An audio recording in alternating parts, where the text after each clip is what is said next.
Es un gusto tenerlos con nosotros para esta emisión de Emergiendo desde Letras y Voces, donde fluyen las palabras. El día de hoy les presentaremos nuestro programa titulado El papel de la mujer en el siglo XXI. La mujer siempre ha tenido un papel muy importante en la sociedad desde la antigüedad, cuando se encargaba de la cosecha y recolección. Al correr los años, se abrieron paso con la necesidad de su participación activa en todos los aspectos sociales, tales como la economía, la política, la academia, la tecnología y la ciencia, etc., consumándose como actora y ya no como mera observadora. Transmitimos por el canal 35.1 TV UJAT, www.ujat.tv y Facebook, Sociedad de Escritores LBT. Síguenos en redes sociales.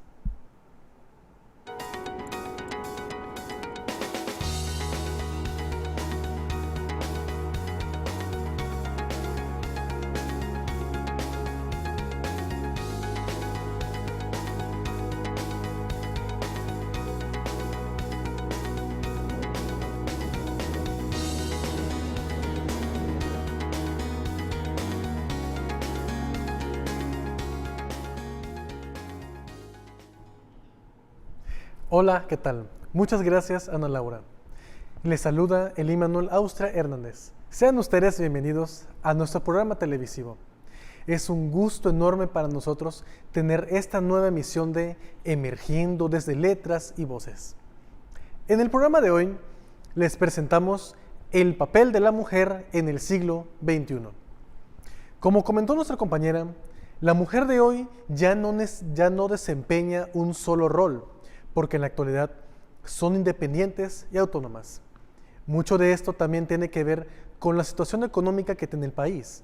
Ya hoy en día, la fuerza de trabajo que constituyen significa no solo su participación en el mundo laboral, sino también en la creación de empleos, con lo cual podemos observar el doble papel que juega.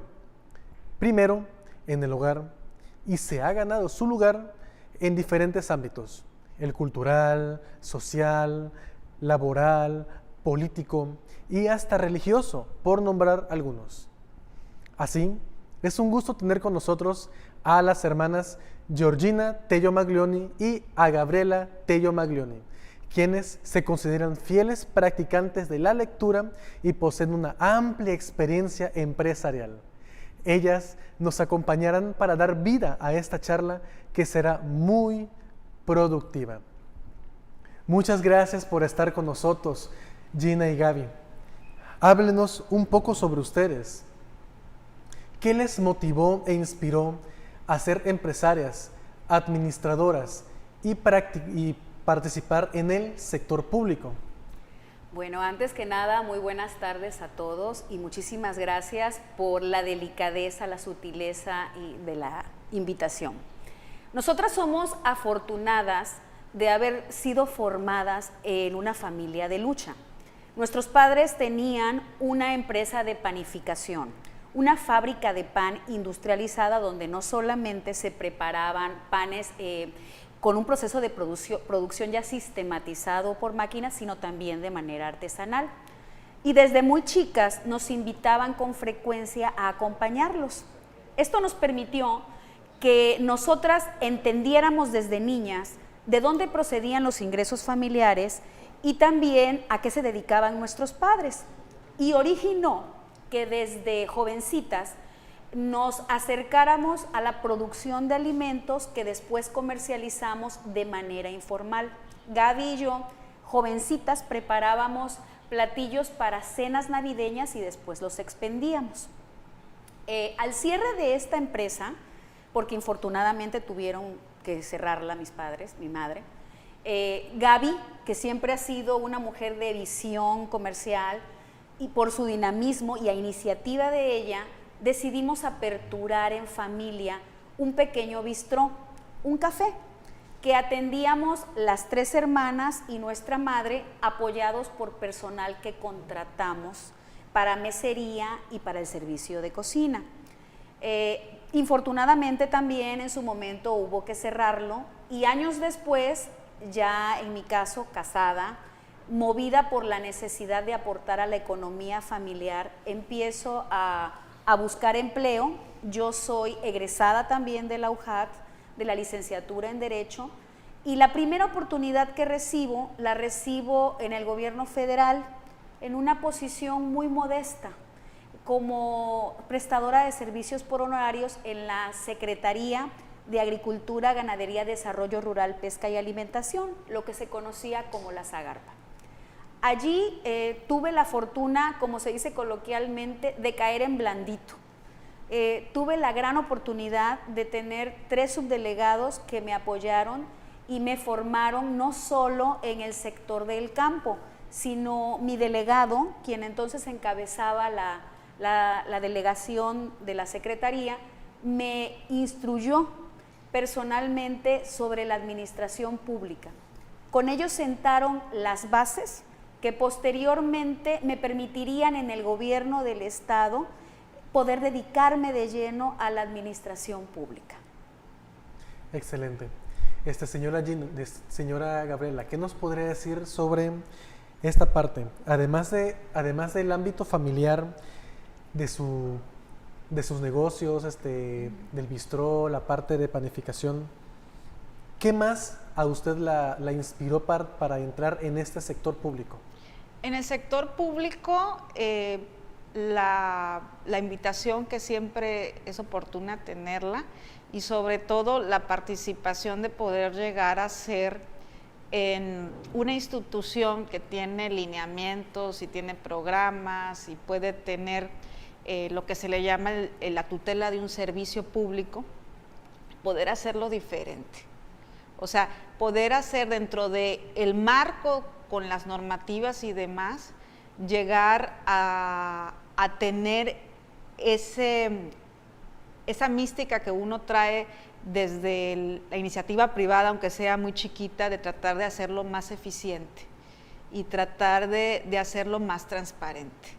Yo creo que ese salto, la primera oportunidad que tuve fue joven, o sea, fue un poco más joven, y fue gerencial, y hacerlo diferente y darme esa oportunidad a las personas que nos invitaron ahí, fue de resultados en blanco y negro, como digo, ¿no? Fue de llegar a metas, de poner el espacio donde estaba en metas a nivel nacional un poquito en un mejor lugar para hacer destacar un poco también a mi estado, ¿no?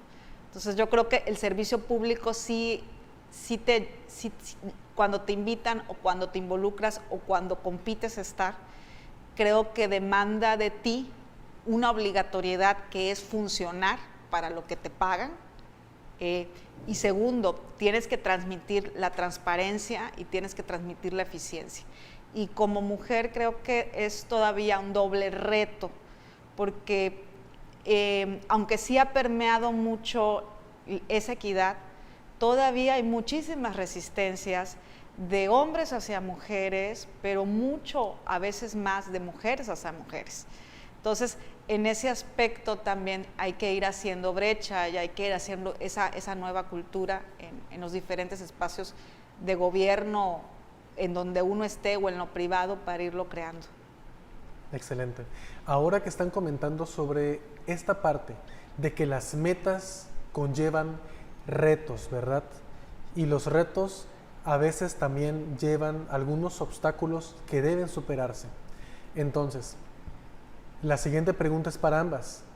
¿Cómo han enfrentado estos retos en medio de esta gran trayectoria empresarial y en el sector público?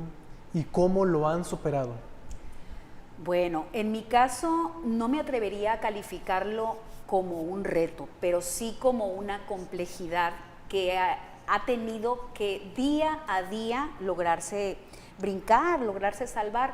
Y me refiero específicamente a la dificultad que se presenta cuando quieres conciliar y quieres armonizar tu vida profesional con tu vida personal. El poder llegar a encontrar un equilibrio en tu vida como profesionista y en tu vida como madre y ama de casa requiere de una constante planeación y organización. Tienes que llegar a estructurar horarios y actividades y en medida de lo posible tratar de ser fiel a ellos. Además de esto, es muy positivo que se logre integrar a la familia en una verdadera dinámica de trabajo por equipo. Cuando lo logras hacer, no solo como mamá, delegas responsabilidades y formas a tus hijos en las responsabilidades de casa, independientemente de sus responsabilidades académicas, sino también esto te permite que al integrarlos tú puedas tener y conservar la capacidad de poder convivir con ellos y abrir los canales de comunicación con ellos. Para mí, como mamá, como servidora pública, el reto más importante, la complejidad más importante ha sido eso, el lograr conciliar ambos frentes, porque es una tarea que te puede resultar en algunos momentos agobiante intelectualmente y también cansada físicamente.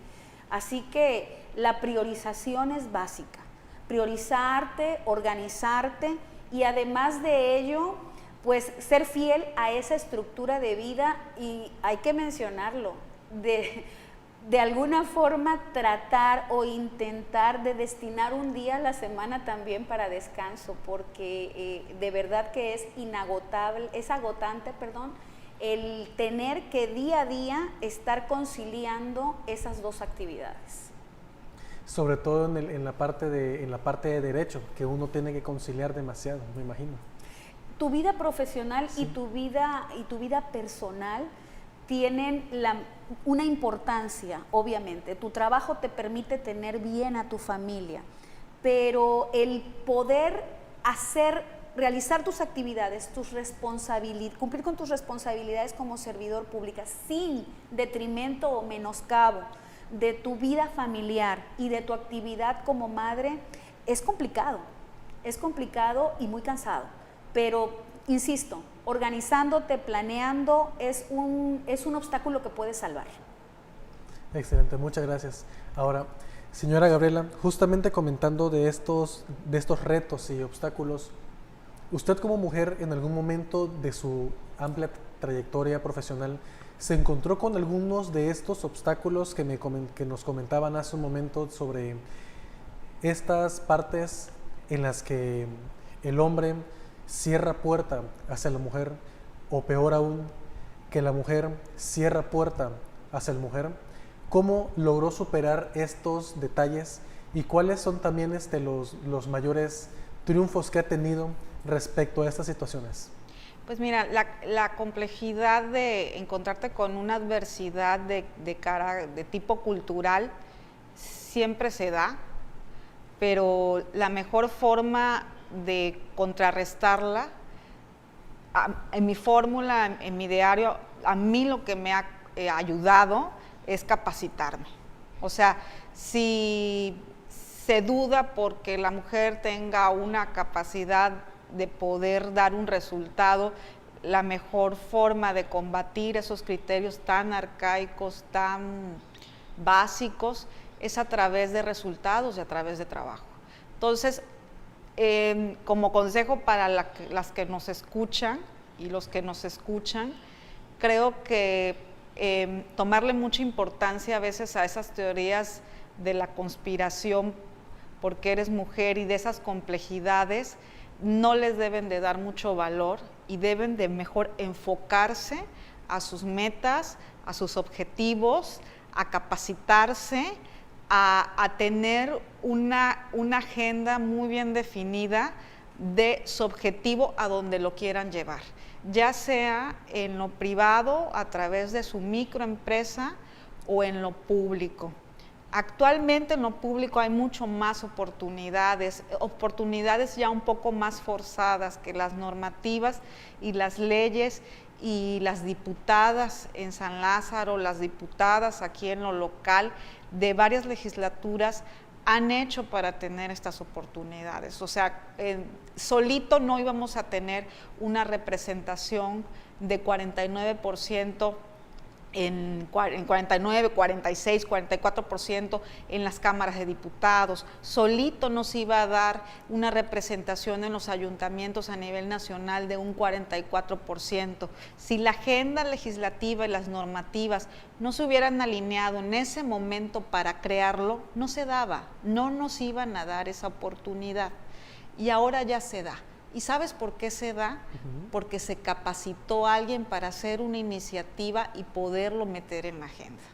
Entonces, siempre vas a tener problemas, siempre vas a tener una agenda de complejidad, pero si te quedas en ese sitio, en ese radio adverso y no comienzas a trabajar en tu meta, con tu visión, con tu estrategia, no vas a crecer.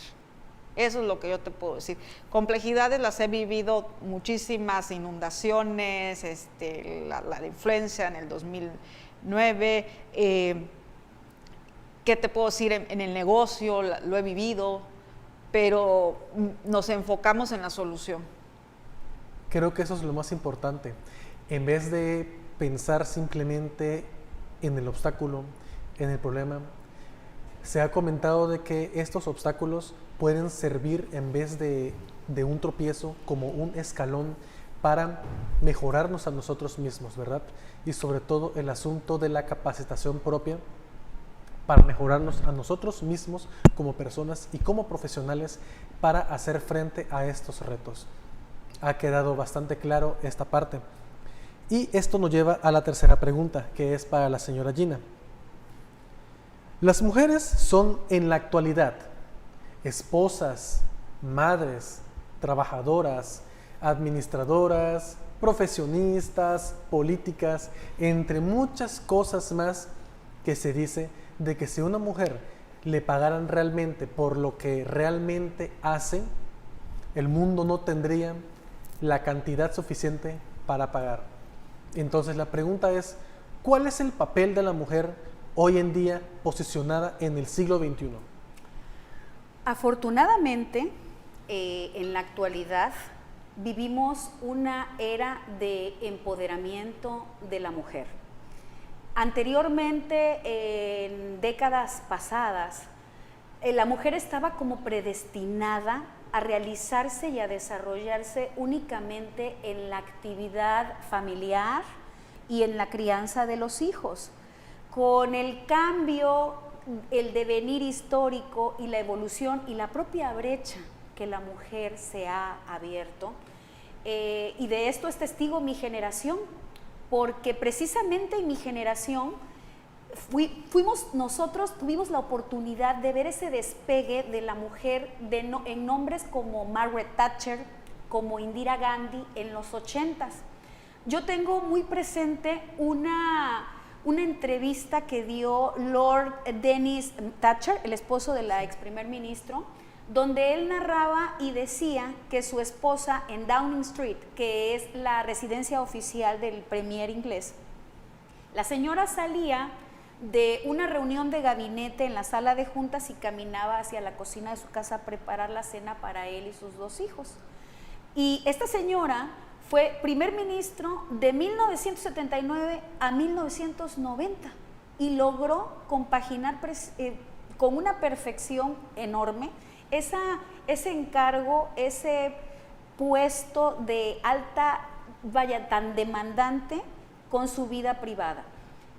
Retomo esto porque para contestar tu pregunta, el papel de la mujer en el siglo XXI es, en mi opinión, con el hombre no competir, sino compartir la tarea y la responsabilidad de la búsqueda de un mejor modelo social, pero sin detrimento, sin la omisión, sin olvidar su rol como formadora de individuos. Hoy por hoy, la mujer tiene esa facilidad que el momento histórico que está viviendo le permite de caminar de forma paralela con el varón, de poder estar en la élite del sector de la toma de decisiones. Y pues lo digo hasta con mucho orgullo y alegría porque son muchísimos los casos de los que somos testigos, tanto en el gobierno de nuestro país como también en el extranjero. La mujer tiene, además de este momento histórico tan afortunado, la capacidad de seguir desarrollándose profesionalmente y a la vez crecer en su papel como madre y como ama de casa. Hoy por hoy el papel de la mujer está brillando como nunca. Vivimos un momento en el que no solo es patente cómo ha crecido su presencia en todo tipo de sectores, sino además cómo también esa presencia es una presencia con fuerza, y lo vemos todos los días en las noticias, donde nos proyectan cómo ha crecido tanto que tiene grandes logros en casi todos los sectores. Excelente, muchísimas gracias. Entonces, nosotros estamos viendo este papel de la mujer porque se ha estado empoderando, definitivamente. Esto me imagino que se ha dado gracias a todas estas partes de exactamente la capacitación que se han tenido, y también me imagino a las diferencias en el aspecto social, ¿verdad? En la que desgraciadamente en años pasados el hombre es el que ocupaba el puesto. Entonces, nosotros, hombres y mujeres, me ha agradado esta parte de la parte de compartir los puestos, compartir los pensamientos, porque como seres humanos nosotros tenemos muchas veces la capacidad de idear, crear y innovar sobre todo. Entonces, muchas veces se ha pensado que la mujer compite con el hombre. Sin embargo, como nos está comentando ahora, debería ser, en vez de una competición, una suma de fuerzas para mejorar como sociedad. Una complementación, me atrevería yo a decir. Complementación es la palabra. Excelente. Entonces, ya que hemos visto esta parte de la mujer en el siglo XXI, la siguiente pregunta es para la señora Gaby. En este caso, en el ámbito laboral, empresarial y del sector público. Hemos comentado que en años anteriores teníamos un panorama lleno de personas masculinas en este ámbito. ¿Cómo ha sido esa transición? ¿Qué ha cambiado en el mercado de trabajo para las mujeres? Cuéntenos desde su perspectiva y su experiencia. Mira, la estadística no nos dejará mentir, y ha sido, como lo comentaba Gina, sobre todo en esta segunda década del siglo que vivimos, que es el XXI, ha sido verdaderamente, yo creo que no puedo decir violenta, pero sí ha crecido. Las mujeres participan como jefas de un negocio, ya sea dándose autoempleo o como cabeza de un negocio de las MIPYMES, que es de todo lo que es las estructuras de empresas, la más pequeña, que puede ser para autoemplearte o para tener 1 o 2 empleados, se creció del 2010 al 2020 en un 15.7%. Eso, con todo y no los mejores momentos de crecimiento económico de nuestro país, es bastante alentador, porque habla de la inserción y la participación de la mujer como una activista económica fundamental en el ingreso de las familias. O sea, la mujer es ese motor en muchas familias que hace que el ingreso prospere, o que no nada más la emplea alguien, sino que ella busca las herramientas para poderse emplear. En cuanto a la parte del sector público, ya se los había comentado, hemos crecido y hay una permanencia entre el 45 al 49% dentro de lo que son los espacios en los ayuntamientos, dentro de lo que es la Cámara de Diputados y la Cámara de Senadores. Eso ha sido un poquito forzado, pero sin embargo ahí está. Yo creo que las perspectivas de género para seguir avanzando ya no son limitadas, ya pueden tener un poquito más de fuerza para llegar. A mí me preocuparía ya un poco algunas otras estadísticas que tenemos, por ejemplo, como es de la violencia, como es de los feminicidios, de esta parte social tan delicada, como es del consumo de la mujer de alcohol, de tabaco, que se han venido creciendo y que en la situación de pandemia todavía ha crecido más. Entonces, la mujer toma más porque tiene más ingresos por ella misma de lo que puede comprar. La mujer que no tiene esa oportunidad de ingresar sus propios medios, es más víctima que otras de la violencia. Yo creo que esas son las preguntas que están ya puestas en esta etapa del desarrollo de la mujer. O sea, sí celebrar el alcance, sí celebrar que lo estamos consiguiendo, pero no olvidar esa otra parte que seguimos arrastrando dentro de la sociedad, que son los tropiezos como alguna adicción y lo que está presente ahí de violencia y de lo más todavía más grave, que es el feminicidio, ¿no? Entonces yo creo que esas cosas sí todavía las tenemos que ver, las tenemos que evaluar como sociedad para ir poniendo las cosas en las propuestas de ajustes, de cambios y de conversión, y no quedarnos ahí. Exactamente. Sobre todo en este aspecto también de cómo la mujer toma la decisión en la parte política en cuanto a la votación, ¿verdad? Sí. De hecho, se van a cumplir este año 66 años desde que por ley las mujeres en nuestro país tienen derecho a votar y ser votadas. Este derecho queda plasmado en la Constitución y el 13 de julio de 1955 las mujeres lograron por fin dar su primer votación, dar su primera opinión y también ser parte de la decisión social en lo que podría ser el rumbo del país. Entonces, desgraciadamente, el camino de la mujer en la política no ha sido fácil. Y para cerrar este primer segmento, sobre todo dar un gran aplauso a estas mujeres que han hecho todo esto posible. Entonces, antes de pasar a los promocionales, les agradecemos que estén en sintonía con nosotros. Vamos a pasar a este tiempo de promocionales y enseguida regresemos con Emergiendo desde Letras y Voces. Volvemos en breve.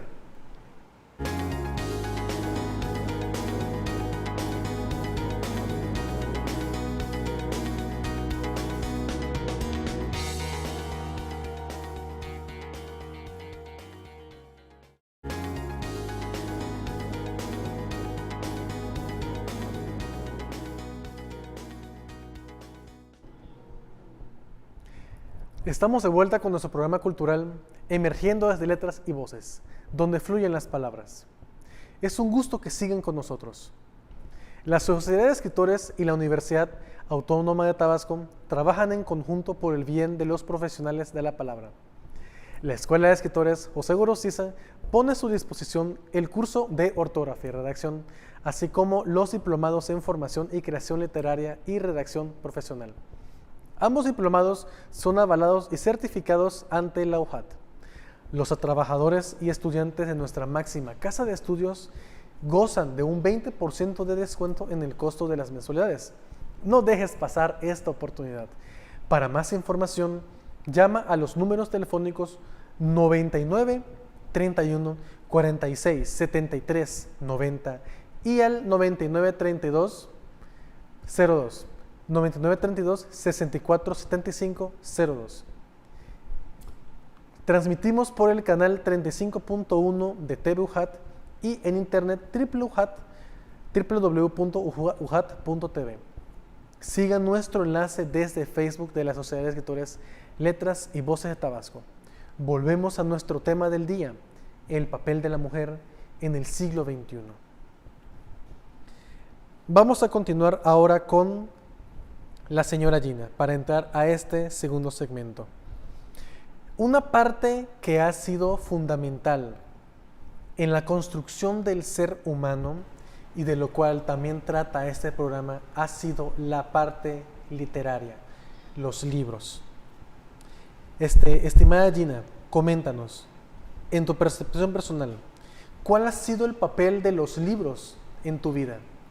¿Cuáles son estos libros y cuáles recomienda? Asimismo, ¿qué opina de la lectura como medio de edificación no solo para el ser humano, sino para la mujer? Bueno, la lectura es importante para todo aquel que pueda leer, porque nos permite como herramienta de autoformación un crecimiento en función, obviamente, de lo que leas. Sobra decir que cuando te empiezas a desarrollar como profesional, el hecho de poderte capacitar constantemente, de leer libros especializados, no solamente te fortalece como profesionista. La lectura en general, ya sea de libros profesionales o de libros de cultura general, es como una especie de levadura. Es lo que hace que nuestra ideología y también en muchos sentidos nuestra personalidad se robustezca. Yo podría clasificar dos grupos de libros importantes de lectura para mí. El primero sería los libros profesionales, con los que, como te decía recién, cualquier profesionista logra robustecerse y fortalecerse como profesional. En el caso personal mío, nosotros tenemos, así como los chicos de secundaria suelen decir que el álgebra, su Biblia del álgebra es el libro de Baldor, los que nos dedicamos al manejo presupuestal tenemos también una Biblia y es el manual de normas presupuestales. Todo aquel que se dedica ya sea a programar el presupuesto o se dedica a ejercer el presupuesto requiere de esa Biblia, del manual. Y el segundo grupo, pues lógicamente son los libros que lees por placer, por interés personal, por hobby, que te aportan un momento agradable y que hacen de la lectura precisamente uno de tus hábitos más amados. Y este tipo de libros que lees por placer, que lees por gusto, por interés propio, son precisamente pues mis favoritos, porque son no los que tengo que leer, sino los que leo por ocio. Y en mi caso, yo empecé a leer pues ya grandecita, de 11 años. Empecé, pues como todos, la mayoría de los niños en México, a leer porque te lo dejaban en la escuela, pero encontré el gusto por la lectura en las biografías. Yo leo biografías desde los 11 años. Reconozco que aún el día de hoy sigue siendo mi pasión, aunque muchas veces no he conservado el ritmo de lectura que me gustaría, pues por las diferentes deberes y obligaciones que tiene uno. A veces no puede uno dedicarse tan de lleno a esta pasión como quisiera, pero también es un hábito al que no renuncio. Por esa razón es peculiar, pero la mayoría de libros de los que yo te puedo hacer referencia son precisamente biografía. 3 son mis favoritos y los 3 son bestsellers. Uno de ellos es Winston, El Destino, y este es de Andrew Roberts. Otro es Winston, El Poder de las Palabras, que es de Martin Moore. Y hay uno de Margaret Thatcher muy bueno, que también es de un autor de apellido Moore, de Andrew Moore, que se llama Margaret, ella sola. Las biografías ya en mi vida adulta han representado o forman parte de una herramienta importante. Cuando tú lees una biografía, no es como si únicamente observaras los diferentes perfiles del retrato interior de una persona, sino también las biografías te permiten de alguna manera conocer las circunstancias de los personajes y entender sus decisiones. De tal forma que yo he encontrado en la biografía un método personal de cómo entender la naturaleza humana. Y para serte muy sincera, En mi caso, he logrado, cuando me gusta un modelo, cuando me gusta una estrategia de alguno de los personajes que leo, he logrado importar esas estrategias a mi vida personal y también adoptar ideologías e importarlas a mi vida profesional. Por eso te decía que las biografías y la lectura en general te permite de alguna manera formar hasta tu personalidad. Me preguntabas también acerca de cómo edifica a la mujer. Yo pienso muy constantemente en esa vida tan limitada que tenían las mujeres hace décadas. Y muchas de ellas practicaban incluso la lectura en secreto, porque no era bien visto. Digo, estamos hablando de principios del siglo pasado. La educación para la mujer estaba restringida. Los varones tenían todo el apoyo de los padres y las mujeres, como se creía que al final iban a terminar en la cocina y en el cuidado de los hijos, pues estaban limitadas y muchas de ellas, solamente las señoritas de cierta clase eran las que aprendían a leer. Por esa misma razón, pues ellas, muchas mujeres que lograban aprender a leer, encontraron en la lectura un medio de edificación y un medio de fortalecimiento de sus ideas y de autoformación. Hoy en día la lectura, que afortunadamente ya es un ejercicio pleno de libertad, nos permite, no nada más a la mujer, sino a todos los que practicamos la lectura, nos permite ampliar nuestra visión, ampliar nuestras formaciones, tanto personales como profesionales. La lectura debería de ser para todos y en todos los casos precisamente un ejercicio obligado y debería también ya no solo de llevarse a las aulas como una materia de lectura y ortografía, sino enfatizar métodos que les permitan a los niños la lectura y la comprensión de la lectura.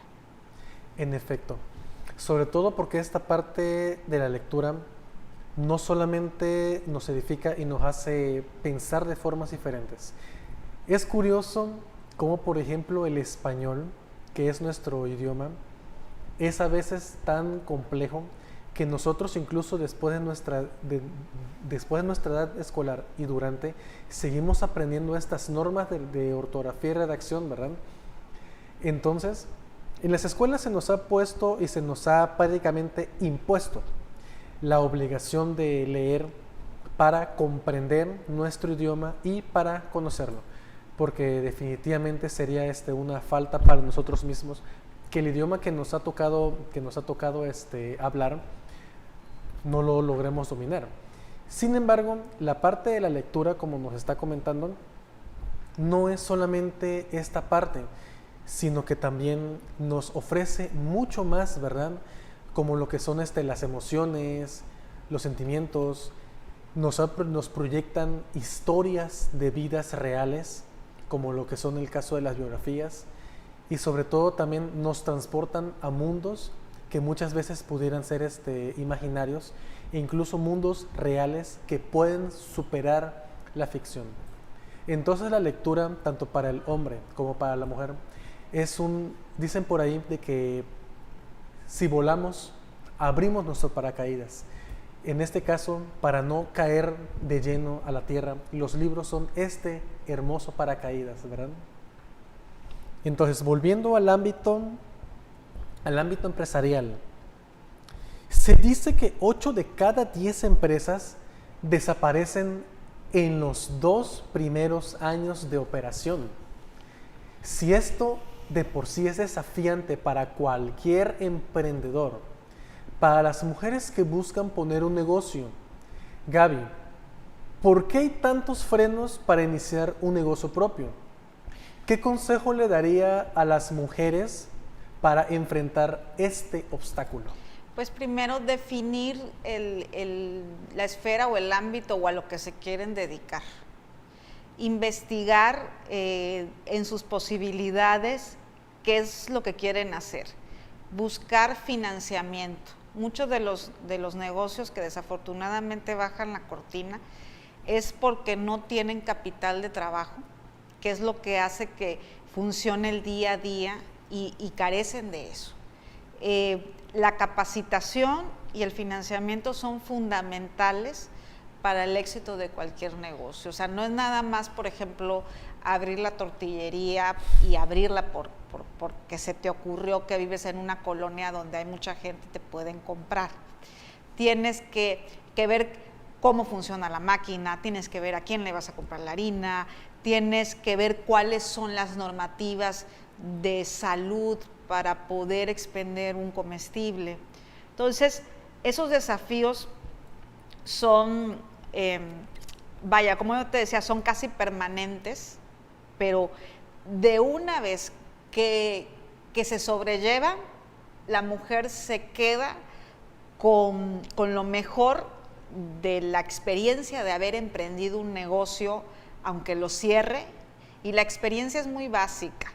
La experiencia es que una vez que la mujer tuvo la capacidad de tener ese ingreso en sus manos, que le da libertad y que le da la oportunidad de poder fondear sus necesidades básicas, que es ingresar dinero, lo va a volver a repetir.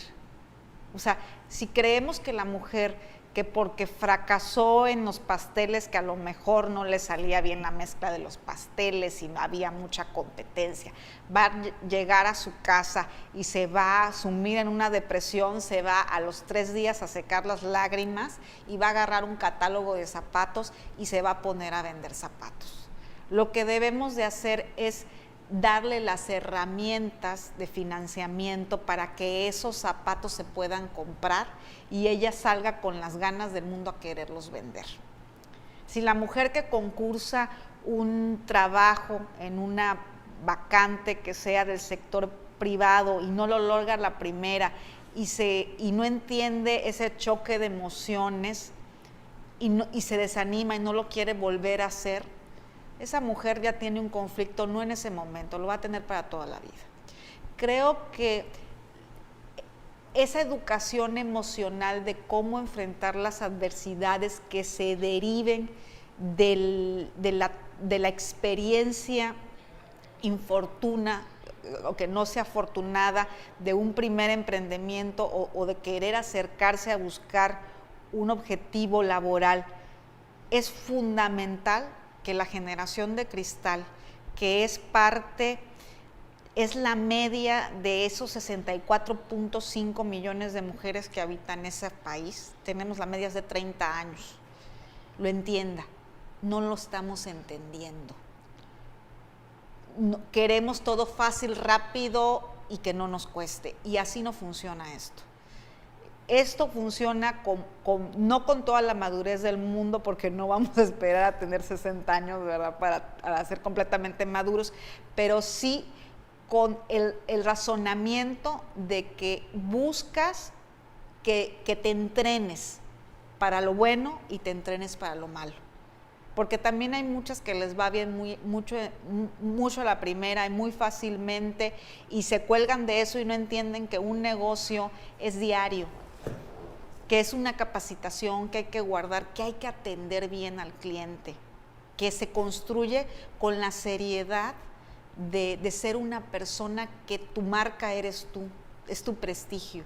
Y eso las nuevas generaciones muchas veces no lo entienden, nada más quieren agarrar la cámara, venderse, pero en el momento en que se venden se abaratan.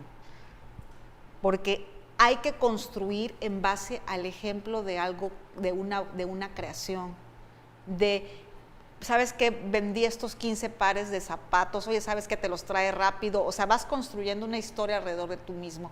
O vendí este mole que hago todos los domingos y me salió bien. Y ¿sabes qué? No tenerle miedo, porque al menos en nuestra experiencia nosotros dos pudimos haber tenemos puestos de dirección o lo que sea, y nunca andamos planeando en cosas que no aterrizamos en una realidad. Si de repente una Navidad nos hace falta algo de dinerito, ahí pues voy a ver qué vendo. O voy a ver si hago una lasaña y la pongo en Facebook y me la compran, Sí. Y no me da pena, porque yo sé, ¿sabes qué? Está depositada la fe en esa lasaña, que lo que te vas a comer y me vas a pagar es de calidad. Y ese concepto de calidad, aunque vendamos en nuestra casa brownies o una garnacha, tiene que imperar permanentemente. O sea, te puedes buscar financiamiento, puedes buscar capacitación, pero si no tienes alineados los principios rectores de tu vida para construir una respuesta efectiva ante una adversidad que no puedas controlar, te sostienes y persistes. El mundo no es para los que se caen y no se levantan. El mundo es para los que persistimos y agradecemos si teníamos los 10 pares de zapatos, los 2 que vendiste, porque ya no tienes los 10 y no te andes quejando de todo. Y creo que aquí en Tabasco hay muchísimas mujeres que piensan así, que piensan en retomarse desde las cenizas, reinventarse y salir adelante a construir. Yo ya no veo a muchas tabasqueñas debajo de la colcha escondiéndose de todos los problemas. ¿Sabes por qué? Porque ya no pueden hacerlo. Ya la necesidad nos ha alcanzado a todas y este mundo que hemos construido, aparte de muchas necesidades superficiales, que estoy completamente de acuerdo que sí las hay, son muy demandantes. Entonces yo sí veo ese aplomo y ese arrojo y es lo que dicen que son las mujeres que son multitask, ¿no?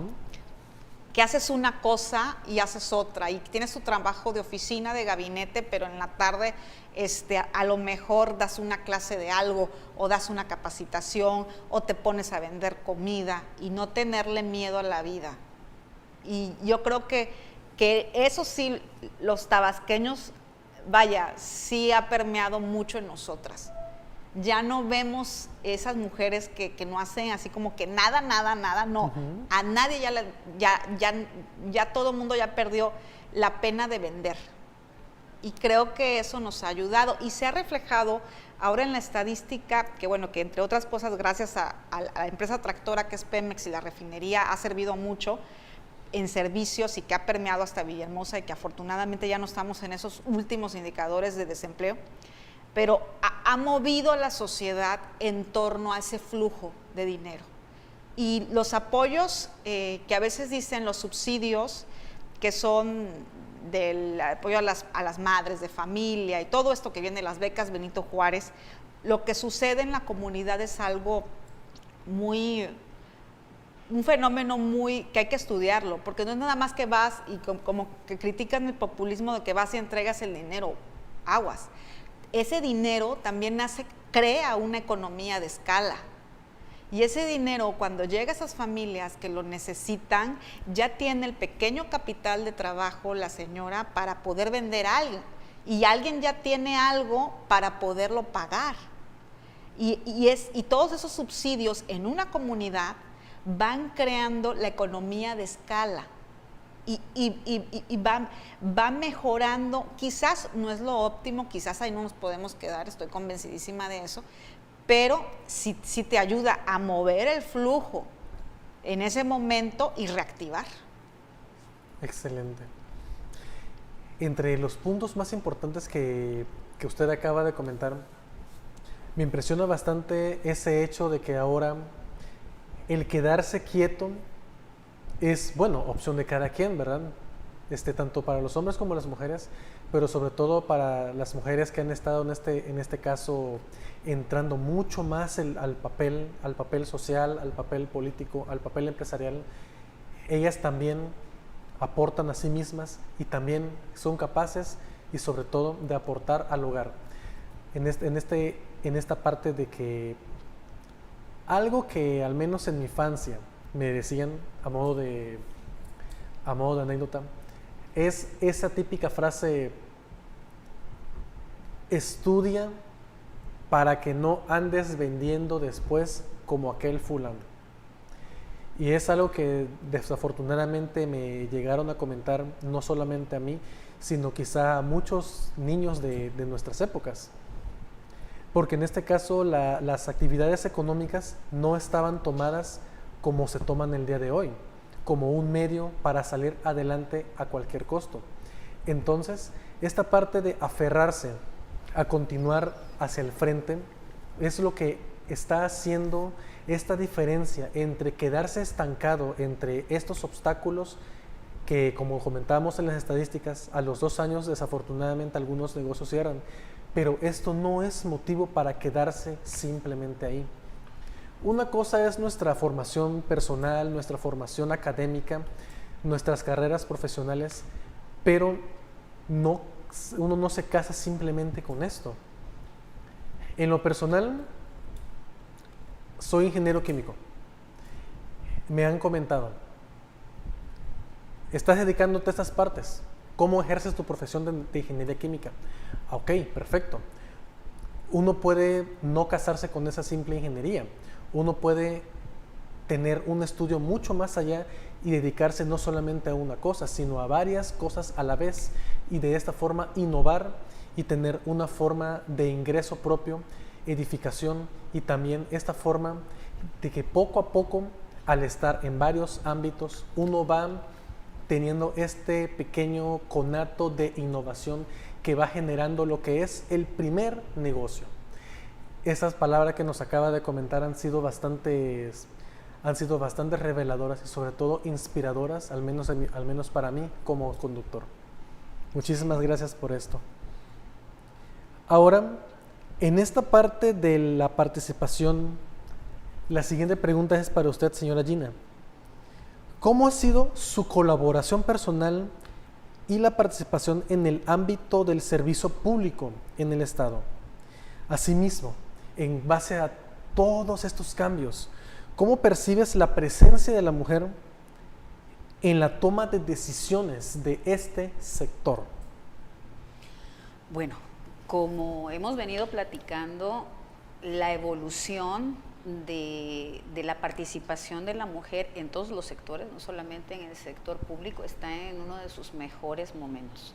Quiero responder primero esa parte, como me preguntas, ¿cómo percibo la presencia de la mujer en los sectores, en el sector público? Afortunadamente, en este momento podemos encontrar en los tres niveles o 3 órdenes de gobiernos grandes referentes de mujeres muy preparadas que están al frente de posiciones importantes a base de estudio y de esfuerzo. Tal vez no sea muy cómodo decirte lo siguiente, pero es real y por lo tanto tenemos que decirlo. En antaño me tocó ver también posiciones otorgadas por razones inexplicables. Y no lo digo nada más, sí, y no lo digo nada más para féminas, sino también para caballeros. Pero como decía Gaby recientemente, esa necesidad de autoformarte constantemente, de renovarte constantemente, de prepararte constantemente, ha hecho que sea obligada la constante renovación y reinvención personal y profesional en muchos casos. Afortunadamente en el gobierno del Estado, y yo siempre lo digo, y lo digo de manera muy respetuosa, pero también a mi gusto, me encanta hablar de la actual secretaria de Salud, de la doctora Silvia Roldán. Para mí es uno de los mejores elementos que integran el gabinete del Ejecutivo Estatal. Es una mujer de una trayectoria robusta, es una mujer de formación sólida y verdaderamente es un referente de orgullo para el Estado, para la mujer del Estado, ver a una persona como ella encabezando una secretaría con un presupuesto tan grande, con una serie de responsabilidades tan grandes. Y hace rato que Gaby mencionaba, cuando le hiciste la pregunta de cuáles eran los mayores retos y los más grandes logros, y yo pensaba, esta mujer la tuvo y la tuvo fea. Ok. En el momento histórico que estamos viviendo en cuanto a cuestiones de salud, es un momento crítico que ha expuesto la incapacidad de muchos gobiernos en el mundo entero y también que ha revelado a los grandes baluartes como ella. Entonces, verdaderamente, hoy en día no solamente podemos percibir a la mujer en general como el nuevo hit de todos los sectores, sino verdaderamente podemos ver casos reales, casos casi tangibles y evidentes como el de esta señora, en el que tenemos la certeza y la fortuna de estar conducidos por alguien así. Me hacías otra pregunta también, me decías cómo ha sido mi aportación y mi colaboración en el sector público, pues ha sido más modesta. Sí. Yo te decía que yo inicié en el gobierno federal en una posición muy modesta, yo inicié por honorarios. Y gracias a Dios y a los maestros que he tenido, pude formarme hasta llegar a poder desempeñar encargos más importantes. Excelente, muchísimas gracias por su participación. La verdad es que, les voy a ser sincero, quedaban algunas preguntas en el portapapeles todavía, pero como diría nuestro estimado Albert Einstein, el tiempo es relativo, ¿verdad? La hora se nos ha pasado de volada, sinceramente, y viene siendo el momento de despedirnos. A pesar de que queda mucha tela de dónde cortar sobre ese tema tan interesante. Entonces, señora Georgina y Gabriela, les agradecemos de todo corazón por acompañarnos esta tarde. Nos despedimos con la siguiente frase de la escritora Virginia Woolf, que dice: no hay barrera ni cerrojo que pueda imponer a la libertad de mi mente. Antes de irnos, debemos agradecer a los controles técnicos, a TVUJAT, y sobre todo a la Sociedad de Escritores, Letras y Voces de Tabasco, y al maestro Guillermo Narváez Osorio, rector de nuestra máxima casa de estudios. Se despide de ustedes el Immanuel Austria Hernández. Nos vemos en el próximo programa, mismo horario, mismo canal.